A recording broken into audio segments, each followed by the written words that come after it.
So I want to say hello, everyone. Welcome to the AI and Real Estate Roundtable hosted by the FAR Technology and Communications Committee. The committee meets regularly on the second Tuesday of the month at 9 a.m. We'd love to see all of you at a future committee meeting. And this is just a reminder that we are a welcoming community, but this is not a place to solicit. Everyone is welcome to share and join in on the discussion. However, any self-promotion from anyone other than the sponsor will be grounds for removal from the session. Speaking of sponsors, our sponsor today is Fredericksburg Today. If you're looking for a Fredericksburg news source, visit them online on social media and sign up for their email list. If you know someone that I would have liked to attend today but couldn't make it, I will be sharing the recording on FAR's YouTube channel later on this week. You can also see previous roundtables on the FAR YouTube channel as well. I will also post the link to the outline for today in the chat right now, so you guys can take a look at that and follow along while we proceed. And if you've tried an AI tool, please share what you've tried in the text box. I'm interested to see what you guys have been doing out there already. We've all been hearing the buzz, but I want to know how far you guys have gotten into it.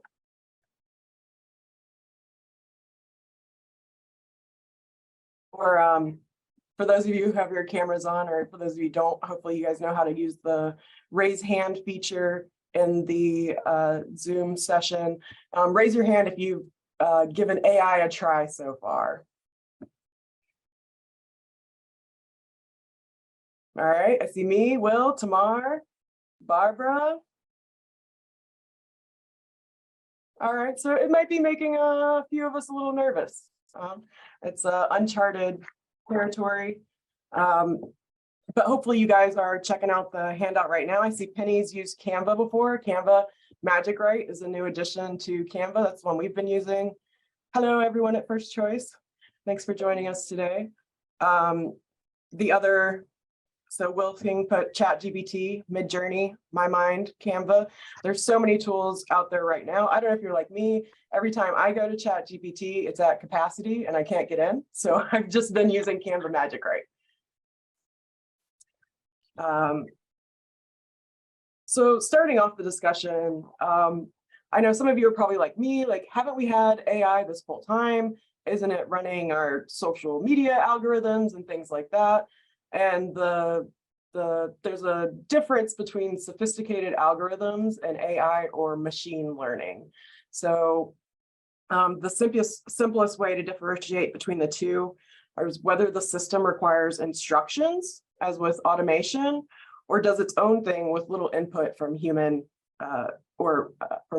So machine learning is really the basis of AI. You know, an oversimplified way to determine if an application uses machine learning is to know if it requires training, and if so, how is it trained? Cybersecurity vendors, for example, typically pre-train machine learning / AI to detect and preempt known cyber threats, but machine learning cannot adapt to new threats without being deliberately trained for them. AI can, but it needs access to vast amounts of data on an ongoing basis in order to learn new threats on its own. Algorithms, even very advanced ones, simply do as they are told in their programming. The same is true of automation.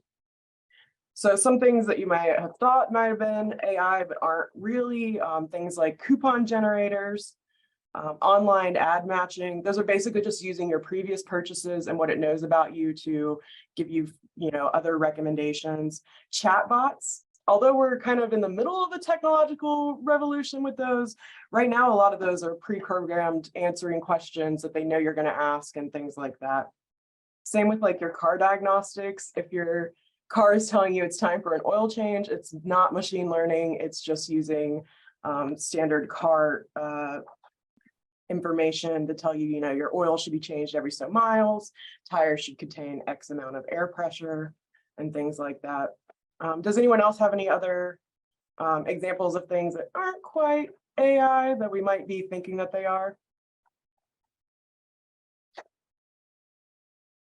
No?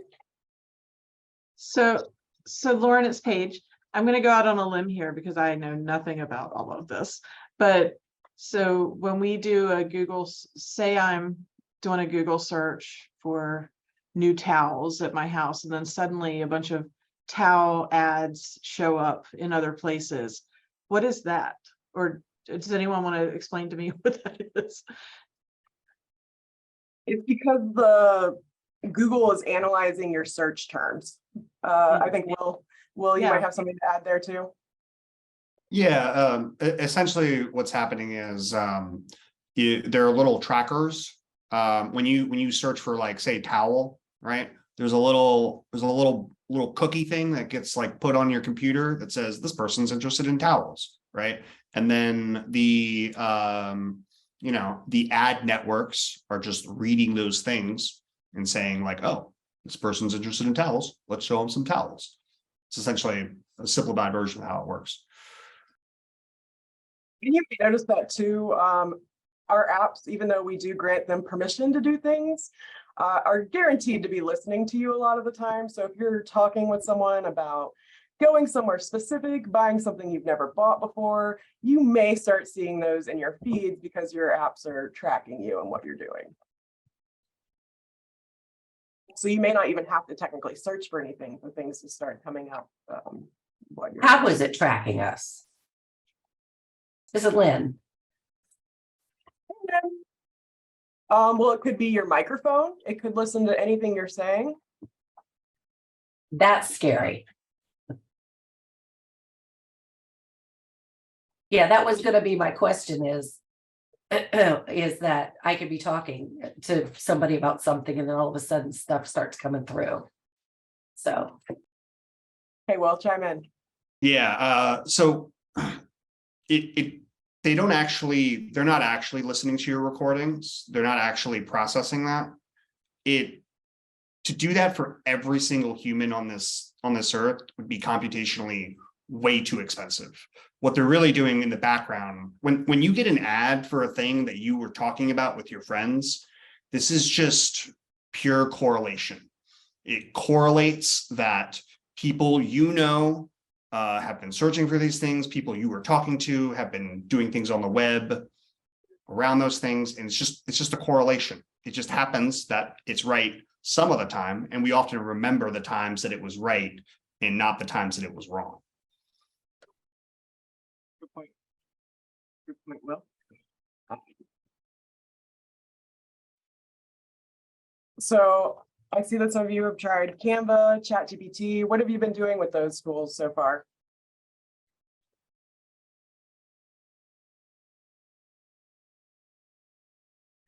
I was scrolling on TikTok, minding my own business, and I came across this one. It was called Ask AI. And so, or no, it was called some AI Smith. I'm completely lost in here. So I downloaded it and it says GPT-4. Don't know what that is. And so I would just ask it random questions like, okay, so what's on TV tonight? Does anyone want, so it was kind of like a chat room almost, where you could just ask it random questions and it would just spout out answers.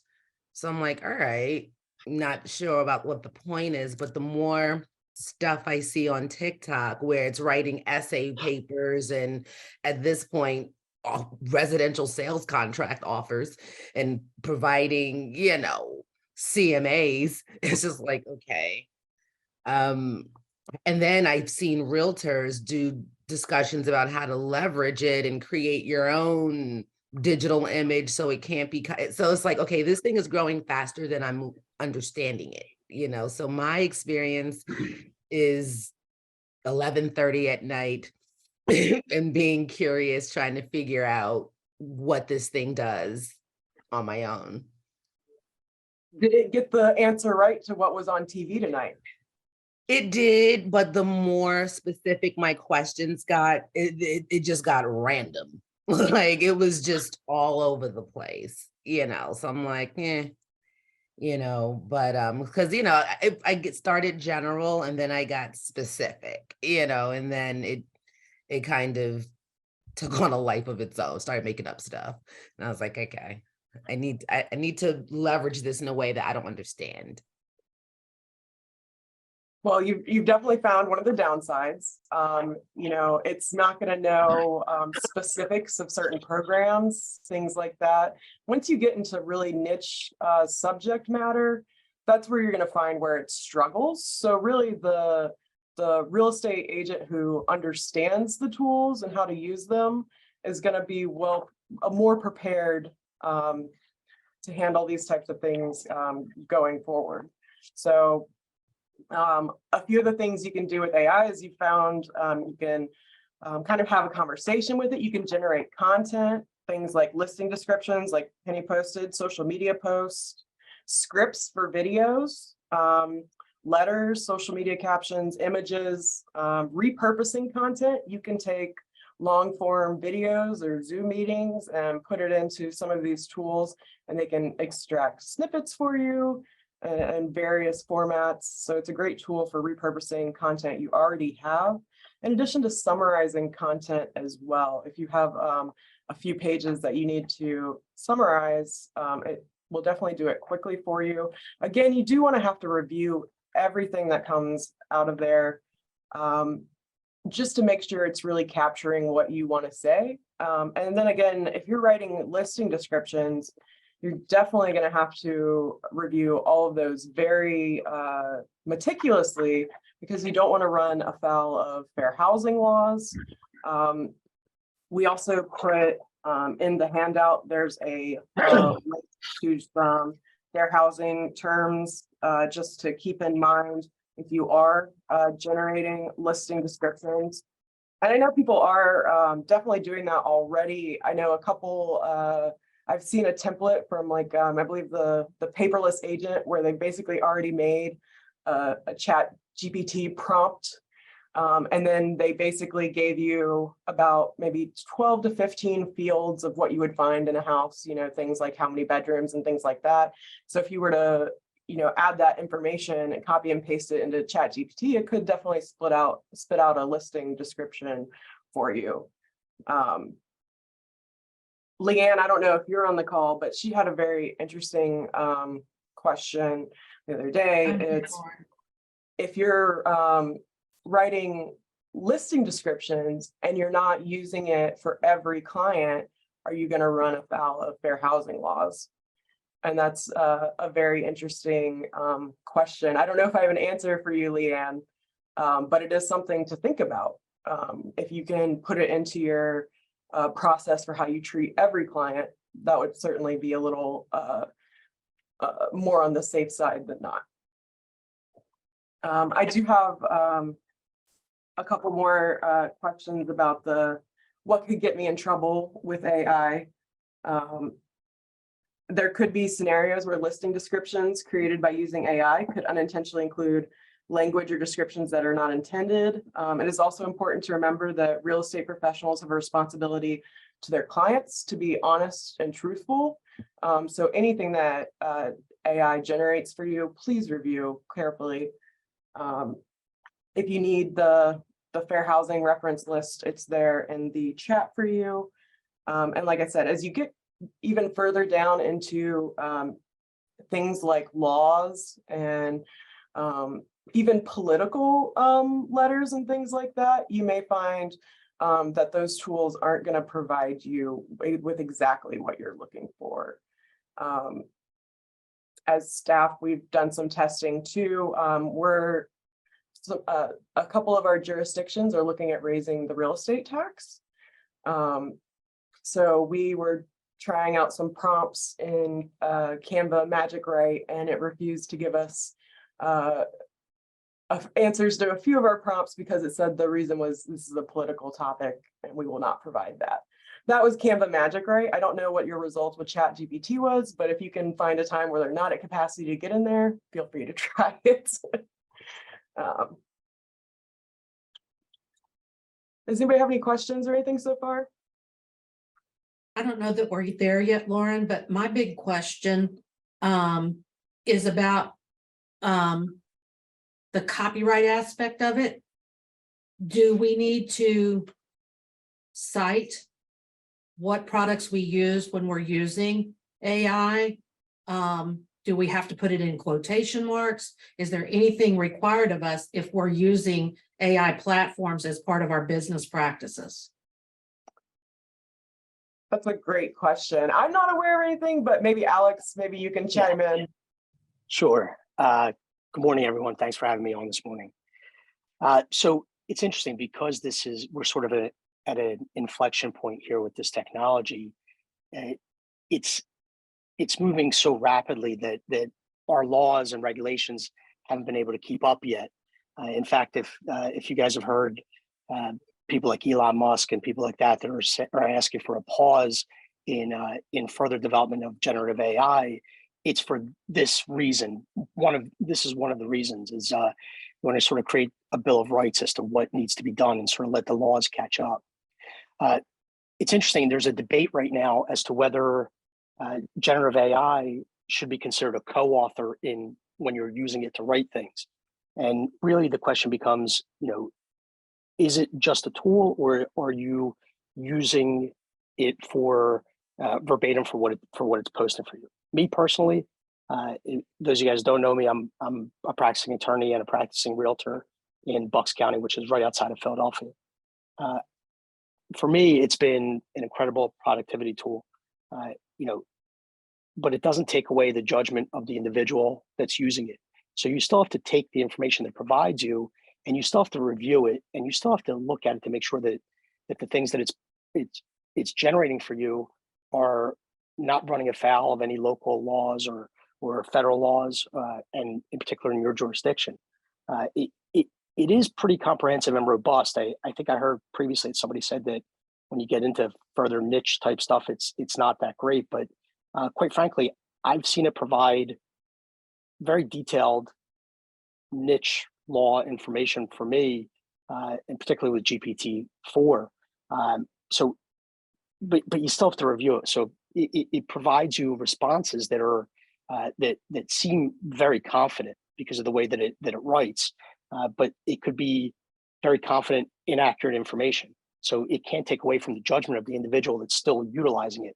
So as far as disclosing that information as to whether it's going to be whether it runs afoul of fair housing if you utilize it for some people or some listings and not for others, it's just like any other tool. I mean, do you use a calculator sometimes when you're dealing with people and sometimes you don't? It's the same general principle, as long as you utilize it as a tool and not just cut and paste. Great points, Alex. Thank you. Lauren, So I have other a than fair question. housing, yeah, Paige, Sorry. go ahead. I just wanted to kind of back up because I know it's a roundtable. We're all just kind of talking, but so just the basics of how our agents might use it. So they would go on to ChatGPT and download something, and like what Tamar was talking about, and then they start to input. Let's say they want to do a description of a listing. They input information, or what happens? Like, what are the very basics of what they might encounter? Hey, So- Lauren, could you pull something up on Canva real quick and share your screen and show how to do it in Magic Write, just as a brief tutorial kind of thing? Yes, certainly. Let me do that real quick. All right. Can you guys see that? See my screen right here? So I started a new document in Canva. Canva Magic Write is what I've been using. So there's no need to download anything. It's just in the cloud. I believe ChatGPT is also in the cloud, but you're kind of limited to, can you use it if it's not at capacity? So every time I check, it's full. But really there's not much to it. If you click on the plus sign that appears next to the text and put Magic Write right there, if you click on that, and I can use 5 or more words to describe what I want to write. So let's say I write 5 social media captions, telling everyone that I am a realtor and I would like their business. And then once I hit enter, it's gonna pop out 5 different social media captions that I could use to promote myself to anyone in my sphere. The other interesting one I like to try is the script making. I thought that was very interesting because not only did it provide me with a description of the shots that I should use as the imagery, but it also gave me basically the script for a voiceover too. So for example, if I go down here and do magic write again, I'll say write a short script introducing AI to realtors. Let's see.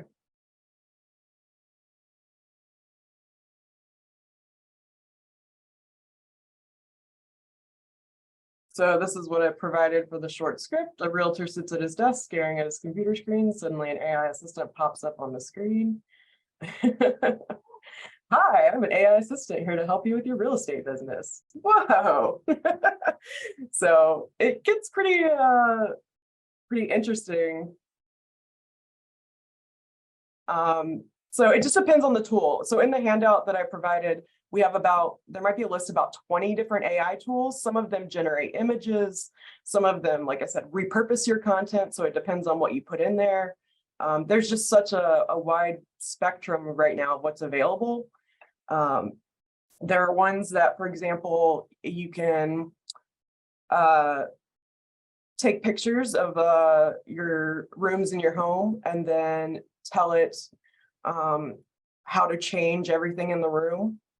It's called Reimagine Home.ai. Kind of like was it Sherwin-Williams who had the paint color picker for your walls where you could kind of see what the paint was like before you actually painted it. I don't believe that was AI, but it might have been. It could have been the start of all this, who knows? But there's lots of tools out there.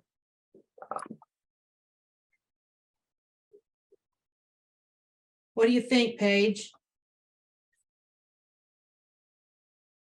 I mean, I think it's great. It gets, sometimes we have to start writing things from scratch, whether it's a social media post or like what you guys go through every day with your work. And I think it's a good starting point for you, but definitely something that you would want to, and you guys tell me how you feel, but definitely something you would want to make sure you're proofing and make sure, it fits your personality. And there's so many things we do that are personality driven too, especially on social media. I see Will nodding his head a lot. So, but yeah, so I don't know. What do you think? I think it's interesting. I think it's great. And I know Lauren has dabbled in it here, and I've been really impressed with what it has produced. And so we have the Canva tool, and then we have the Chat GPT, which you said was limited to get into. And were there other ones mentioned? Yes, there's quite a few in the handout. Probably the one I hear about the most is Midjourney.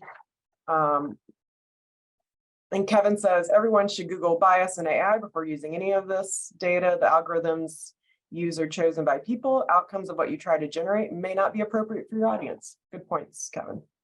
Very true. I know Midjourney is one I've heard people using. You can create custom images from text prompts. If you're in any of the Facebook real estate groups nationally, like I believe Lab Coat Agents is one of them, you'll see there's a new trend right now. One of the services will provide you like a ton of headshots for $17. The only downside of using that program is you may end up with an extra arm in a few of them. Your eyes might be crossed. There are some interesting results there. So if you want to go have some laughs, join that group and see what some of the headshots that people have been posting are. The other ones, you can get there's even tools now to help you use these tools. For example, for Chat GPT, there's also a tool called AI PRM. And this is basically a service that already has curated prompt templates for things like SEO and other things. not unlike the template that I received from the paperless agent, like I said, that has the basic listing information, and then you fill in your info and it populates from that. There are also things like Tails Factory. You can basically create a story. It does the text for you and also generates images at the same time. I only used this one like once, and it was okay. It wasn't my favorite out of the tools I've used, but you'll see that on the list of AI tools there too. Let's see. Will posted a prompt into the chat room right there.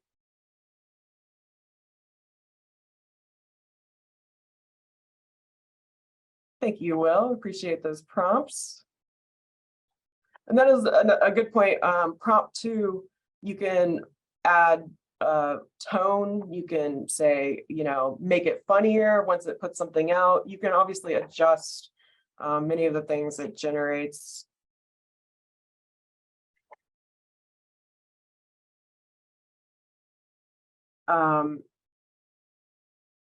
Going back to the legal aspects of AI, since this is also new to us, maybe Alex, you can help us with this one. What legal considerations should I keep in mind when using AI to make decisions about property valuation or mortgage lending?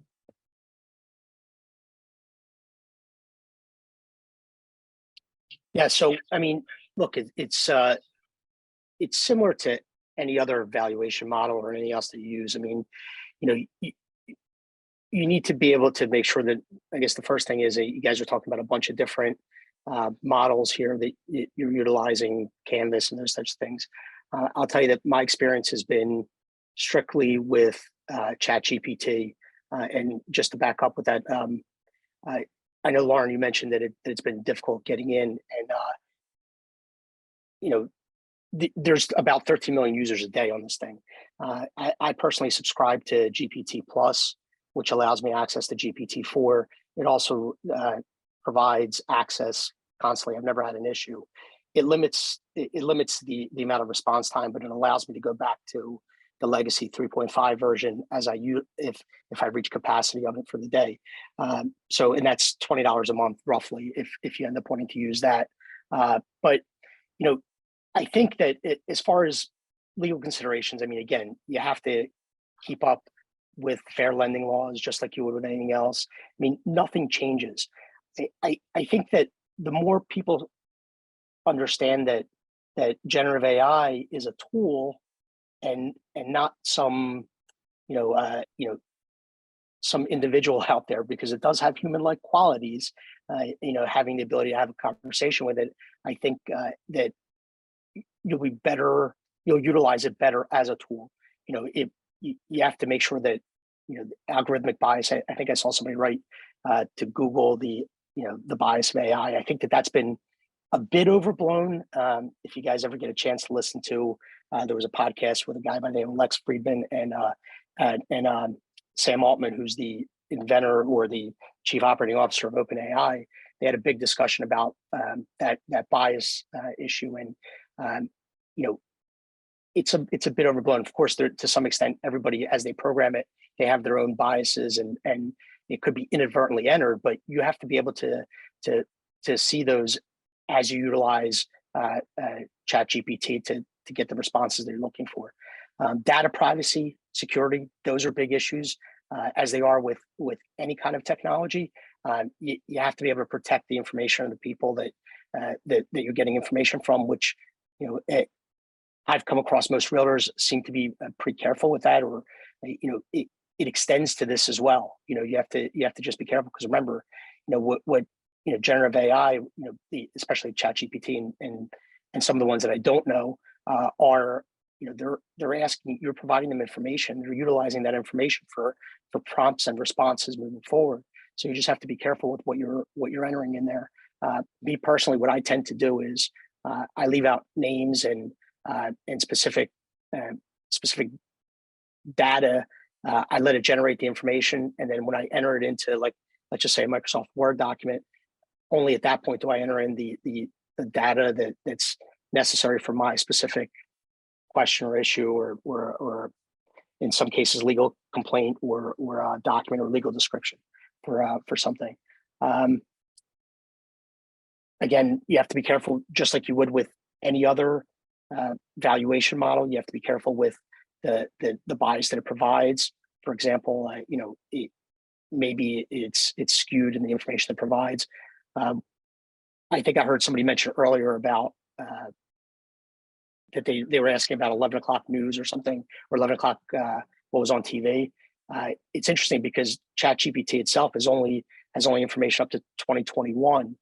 So whatever that bot was that they were using has some other skin on top of it that's either has some kind of an internet search function in it as well, in addition to the generative AI. But that's the one big issue as realtors to be concerned about, or at least be aware of, that you can't go in there and ask for, like, for example, a CMA of a specific property today, because that information is just not going to be accurate. And I think knowing its limitations is going to help you utilize it better. But it does provide you a robust amount of information. I mean, just utilizing it in the way that most realtors I see are utilizing it, it's just scratching the surface. It's like using, your MacBook for just a calculator function. I mean, there's so much to do with it out there, but you have to know that you're the end user, and you have to be careful and understand the limitations of what it provides you as an output. Well said, well said. Lauren, I think that, big pieces of it in terms of generating listing descriptions or things for homes are in terms of fair housing, are the kinds of things that we tend to stay away from anyway. So you couldn't say that it's located on the corner of on the corner of the street by Princess or Fredericksburg Baptist Church because of fair housing, but you could say it's on the corner of Princess. Oh, you muted. Oh, there we go. Oh. All right, One am I more. good? There we go. Yes. All right, so I think that we just, when we're putting those listing descriptions together, we very much need to do just exactly like we're trained initially, and to focus on the factual information about the property and not about the populations that come or are around, or the demographics of the community. Exactly. So, Alex, you might have an answer to this one as well. How can I protect myself from liability for any errors or omissions caused by AI in my real estate business? So it's interesting, again, because this is such a fast growing technology. There aren't any, at least that I've seen so far, any errors and omissions carriers specifically they're providing for AI responses. But if you think that through logically, it would be like asking an errors and omissions carrier to provide coverage specifically for Google searches, right? It again is just a tool, and ultimately, if you end up with some error and omission, and regardless of what the tool was that got you potentially in trouble to begin with, your carrier will likely pick it up. But I think to sort of hedge against it, number one is utilizing reputable AI systems. There are, as you guys have heard already today, there's tons and tons of. In fact, I even took note of some of the ones you guys were referring to, because they were ones I've never heard of or used that I thought were kind of interesting. But right now, it seems like the Chat GPT is sort of the gold standard at the moment for this generative AI. And not to digress, but I also want to make sure that we're making a distinction between AI and generative AI, because there is a big difference. I mean, I think most people have already been using AI without realizing it, like Siri or your Android phone or whatever, or the Hey Google. Those are all artificial intelligence. It's the generative piece of it that has made this sort of this, new technology and sort of exploded on the scene. Because it now predicts and understands, and you can have full conversations with it, and that makes a difference. So just to make sure that we're all talking sort of the same language, I think today we're talking about the generative AI stuff. You want to implement a review process with information that comes in, make sure that that information is accurate before it comes back out, to make sure that you're providing, you're not again avoiding the cut and paste. That always seems to be the problem. It's just spitting back out whatever it provides you.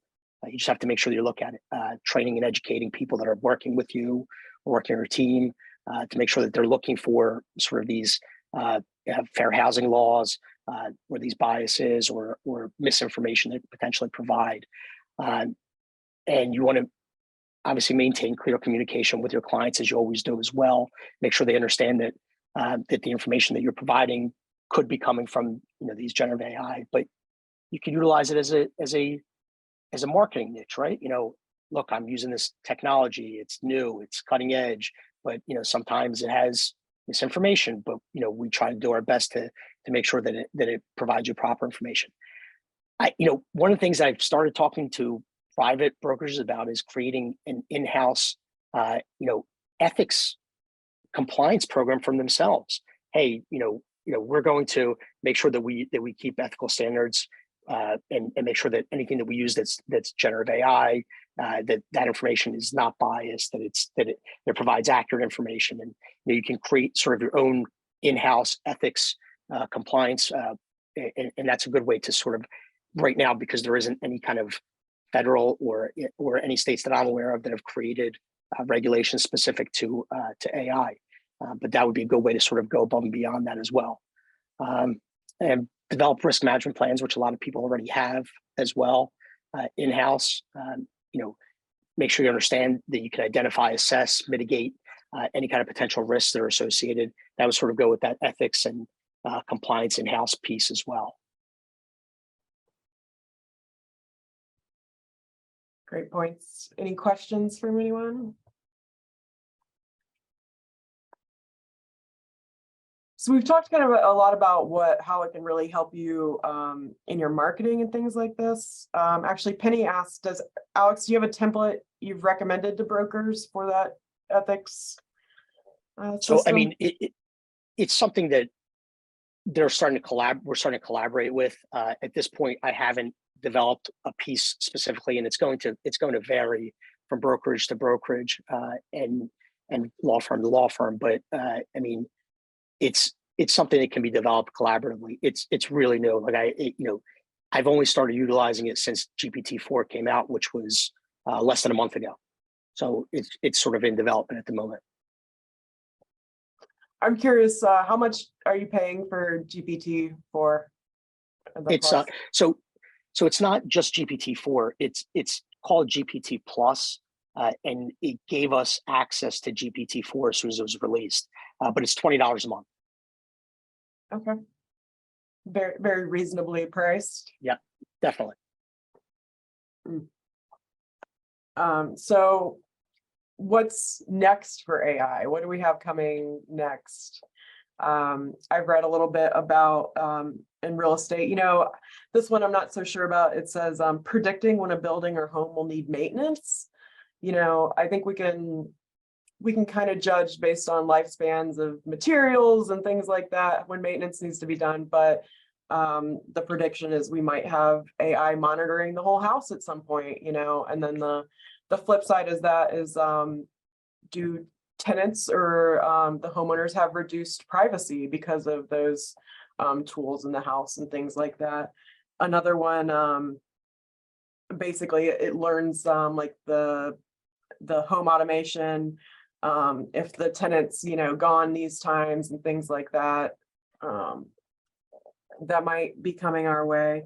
And also predicting market trends based on millions of data points. I'm sure we're already seeing that, maybe not to a full-blown effect, but it's coming. I sat through a presentation a couple of weeks ago where The prediction is basically our grandchildren will have robot friends who know almost everything about them, that will know them better than any human possibly could. Their bot will be trained on private conversations and their data held hopefully in an encrypted database. It might already be out there right now, actually. I've heard of a couple, there are links in your handout, the personal.ai and one called supernormal. Those are both out there, so check those out. And then, so that was most of my discussion I had outlined for today. If anyone has any questions or thing to add, please. Lauren, I'd like to know where we go from here, because like I think both Alex and Will said, this technology is changing so quickly that laws can't keep up. So what's next? Good question.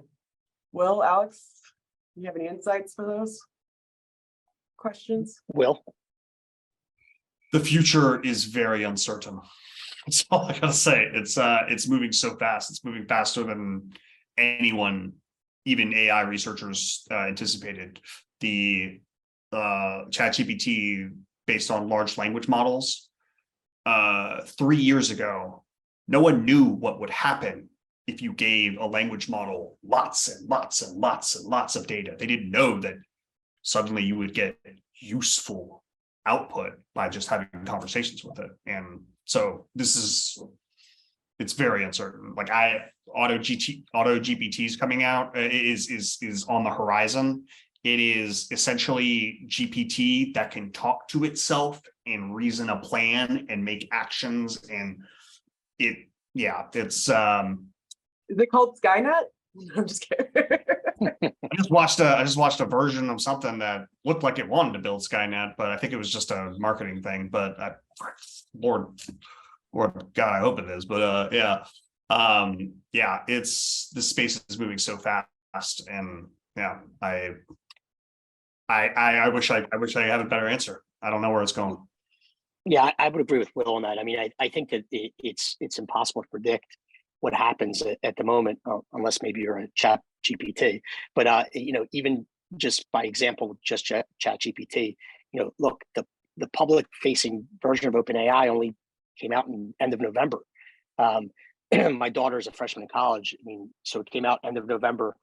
She came home, went back to school at Christmas break, and she was already signing, honesty and integrity promises at the college by first week of January, that she's not going to use ChatGPT for exams and essays and things like that. And just the speed of the change from ChatGPT 3.5 to 4 was exponential. I mean, and it just keeps getting more robust.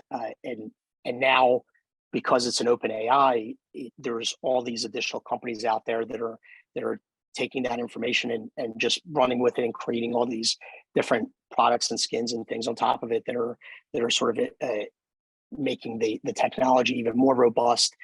And I think that, and I don't know the level of tech in here, but Will put in prompts, and I heard Lauren discuss prompts. I mean, prompt engineering is a field that you're going to continue to see grow and become more robust, and it's going to be a niche field all unto itself. I mean, it's like coding was 40 years ago, except the example that Sam Altman, again, the guy who started OpenAI, and Lex Friedman were discussing, it's it's having a conversation that with another individual. It's something we've done our entire lives, but you have one shot to have a conversation with the person and hope that they respond the way you want them to. Whereas ChatGPT, you can have 10,000 attempts at having a conversation to provide the right response that you're looking for. So prompting, learning the proper prompts is something that I would encourage everybody to start learning about. I mean, that is going to help you tremendously. Well, it almost seems like you could try and negotiate with ChatGPT if you need some negotiation practice. You definitely could. So I have a follow-up question to that. So would the wise real estate agent be learning and beginning to adopt this technology now? Because if not, are they going to become a dinosaur and go that way? Yeah, I mean, look, new technology is always scary to people, and so is change in general. But I think this is not evolutionary. This is revolutionary.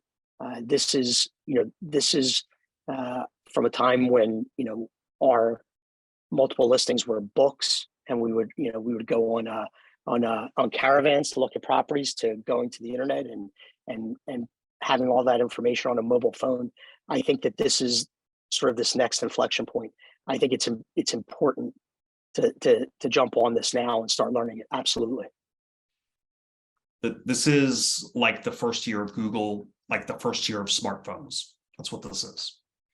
Yep. Yeah. Think about the first time you went up to Netscape Navigator. What's the first question you asked, right? I mean, that's sort of how I'm comparing what it's like going on ChatGPT the first time and utilizing this. It's really the beginning of a whole new revolution.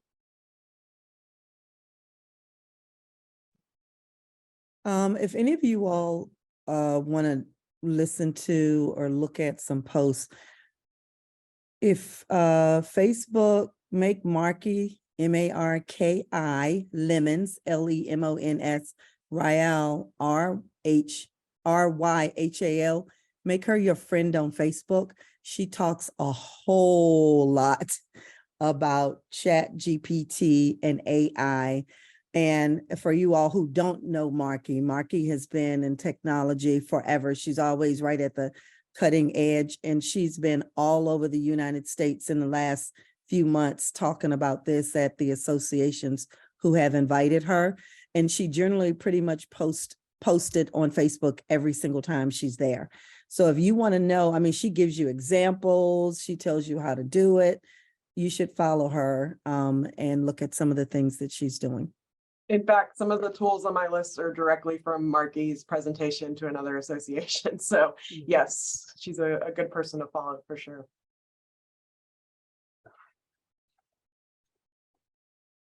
Can I just comment? There's a comment in there about people couldn't function without GPS. Now the same will happen with AI. It'll weaken us in some form. I think it's great, but lazy. I hear that refrain quite a bit. And look, to some extent, there's some validity to that, but I tend to try to steer away from the hyperbolic, and I think that it's similar to, look, could we all stop using calculators and do math in our own head? Sure, we can, but and is it, and air quoting, lazier? Yeah, but it also makes us more productive so that we can go on and do other things as well. And I think that that's the way you should look at these generative AIs, right? Don't be afraid of them and think that it's making you lazy or it's making your brain mush. I think, to me, it helps me tremendously. I mean, look, I'm not a natural born writer, but as an attorney, I have no choice, right? So it helps me move past my writer's block and move on to something else where I can be more productive and utilize that time that I would have been wasting doing something else. And by the way, it also helps me bill my clients less, right? Rather than me spending 15, 20 minutes drafting a provision, it now takes me 3 minutes.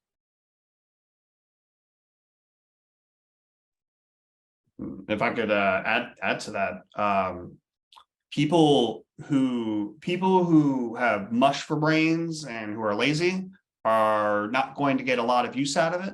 People who are sharp and exercise their brain and are intelligent, they're going to be able to do a great deal with it. So, and if you are not lazy, right? Like, there are days that I don't ever use any of the chat GPTs, and those are the days that I'm not on top of it. So it's one of those things where it's not going to make you lazy. It's not going to make you less intelligent. It's just it'll make you what you use it for. I don't know if that makes sense, but yeah.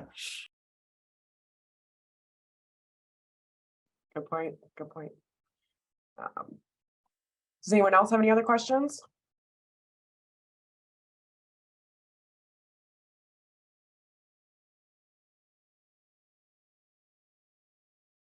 Okay, well, do know, you can contact me or Leanne, the chair of the technology committee, via email. You know, our information's available in the member search function on farmembers.com.